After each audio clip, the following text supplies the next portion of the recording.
Looking for a good holiday read or a bonkbuster? Enjoy Bernie Taylor, Life, Lust, Trust and Betrayal by author Paige Summers. Chapter 1. Goodbyes and Good Mornings.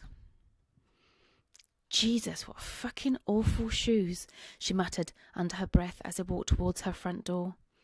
It's funny that after a few bottles of Pinot and a handful of shots, the eyes take on a different agenda. Normally her friend Paula would notice these things. As she opened the door, he leant in. We should do that again, and soon. She pressed him tightly and kissed him. She felt words weren't needed, especially as she was thinking quite the opposite. She closed the door behind her, along with the vague memories of the night before. From what she could muster up in her mind, it had been a bloody good night, followed by a bloody good night of sex, but probably didn't require a repeat performance. That is, unless she happened to bump into him again, and she let the Pinot do the talking. As she walked back through her flat, she tucked her loose hair behind her ears and glanced down at herself. Shit, she felt a mess. Being wild in bed is one thing, but the look the next day is something else. For a moment she stopped to work out what day she was on, and glanced at a nearby calendar that her sister had made for the family. Hell, it was only Wednesday. Her head felt like a Saturday morning, or was it Sunday mornings? She would have to pull something out of the bag, as she had an important presentation to pull off later, and if there was one thing that she was good at, that was closing the deals, and today would not be any different. She walked into her bathroom, ready for the morning overhaul. She sat herself down on a wooden washing basket and leant back. She felt tired. She had been working hard recently and probably playing a bit too hard, and her face felt a bit tight, if not a little old. She pushed that thought to the back of her mind and then hoped that she could lay her hands on one of her recent purchases, or one of her panic buys from QVC in her drawers, one that would replace 8 hours sleep and nearly 40 years of shit. Well, not all shit. She got up and closed the bathroom door and switched on the shower. First thing on her agenda was to brush her teeth, to get rid of this post-party feeling in her mouth and whatever else was overstaying its welcome. The steam filled the room. She undid her shirt that she had thrown on and dropped it to the floor. She had a great body for her age, but events in the past years had changed her or worn her down a bit. She used to look at herself and see excitement and youth, dreams and plans flashing in front of her. In her 20s, she had plans or hopes to be a model, an actress, or simply just bloody successful. She got a great job now in a design company that she loved and a wardrobe that matched, but something she thought was just missing. She was doing okay, but just felt and looked to herself a bit weathered.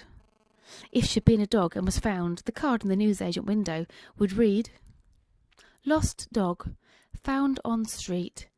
Definitely a pedigree, but can't tell as a little frazzled. Seems friendly, and probably just needs some loving and a tidy-up."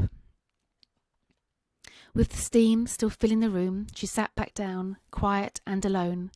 She sat and gazed, just her and her thoughts, and let the steam wrap itself around her. She dropped her hair down, and it fell loosely on her shoulders and her back. The steam formed perspiration that dripped down her arms and down her front. Although she had been with a man the night before, this time it felt like just empty sex, just him and his bodily motions, following his own sat-nav to destination glory. And for her, more like a woman at a bus stop waiting and waiting for the bus to come only to arrive and pass her by. Although he did get there in the end, and the climax was worth the wait. She wiped the perspiration down over her body and over her breasts and took a deep breath. The water continued to trickle down her front to her stomach and down her legs. As she wiped the water off her body, she enjoyed the feeling of her own hand over her breasts. Her breasts were large and firm and rounded nicely at the sides, and something that time had not taken away from her. She continued to glide a hand over her body, appreciating what she did have. Her stomach was okay, not her best asset, but the drinks never helped that area. But as she stretched out her legs, she smirked, as she knew she always got compliments about her long legs. As she brushed the water from her thighs, she slid her hand up and tilted back her head. Alone she sat there, just her and her thoughts. She had been single for a while now, and missed the intimacy of a man. It wasn't really even that, it was someone touching her and knowing her. With one hand she caressed her breasts, and the other hand found some guilty pleasure. She pleasured with a few small rotating motions, with increased pressure every so often, squeezing her damp breasts and allowing her mind to drift. The pleasure went through her body, and she arched her back. Her breath deepened as she rode every moment. Passion blazed through her mind. Thoughts, memories and desires engulfed her body. Her breast protruded, her nipples pert and aching to be licked, wanting more and more and more. The voices and passion in her mind urging her to orgasm. She tried to fight it, to savour the moment, to hang on to the feeling of being on the edge. In her mind, he was touching her, forcing her closer to the edge. She imagined his breath close to her neck. She gathered her breasts together as if offering them, spread her legs a little, and before she could know much more, she soared over the ridge and rode the wave of pleasure. She stopped, satisfied. Now she was ready to face her day.